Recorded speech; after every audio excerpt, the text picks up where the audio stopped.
nevíře! Žádám o propuštění! K nevíře. Ono to mluví. Ovšem, že mluví. Puste mě ven, nebo začnu pištět. Já chci ven! Napřed si tě pořádně prohlídnu.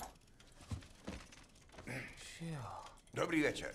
Tak ty jsi ten pidi mužík, co je mi pořád v patách. Já a pidi mužík? Ta drzost. Abyste věděl, tak já mám zcela úctyhodnou výšku na to, že jsem umpa-lumpa.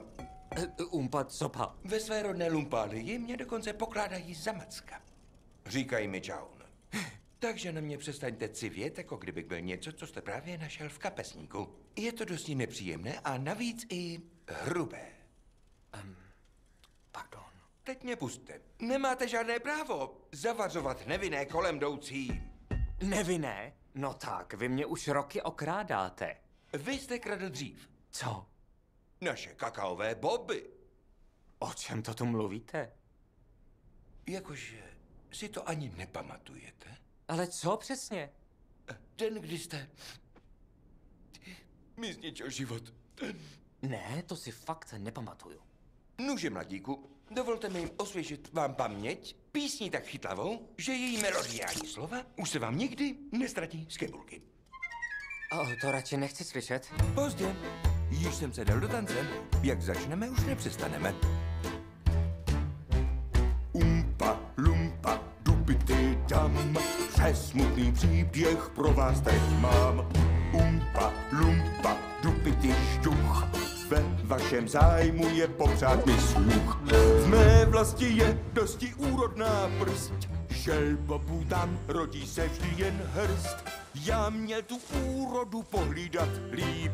Vy přišel jste a vše nám štíp. Tak proč jste něco neřekl? Možná jsem trochu klimpnul. Umpa, lumpa, dupity dý.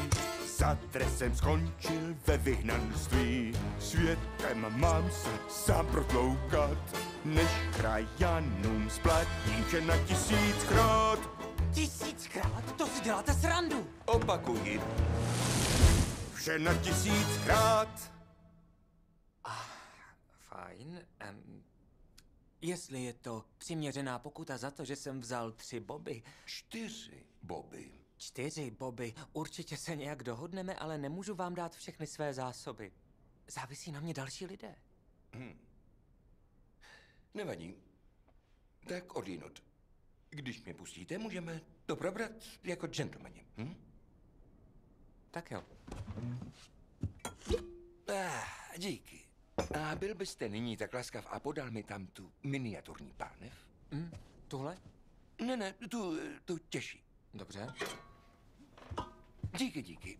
To je ale festovní kousek, že? Teď pojďte blíž. No, ještě, no tak ještě blíž. To jo, no. No moc nechám. Jau, boys! Umpalumpové nikdy nevyjednávají. Hezký den, pane. To je má poslední dóza! Řekl jsem hezký den.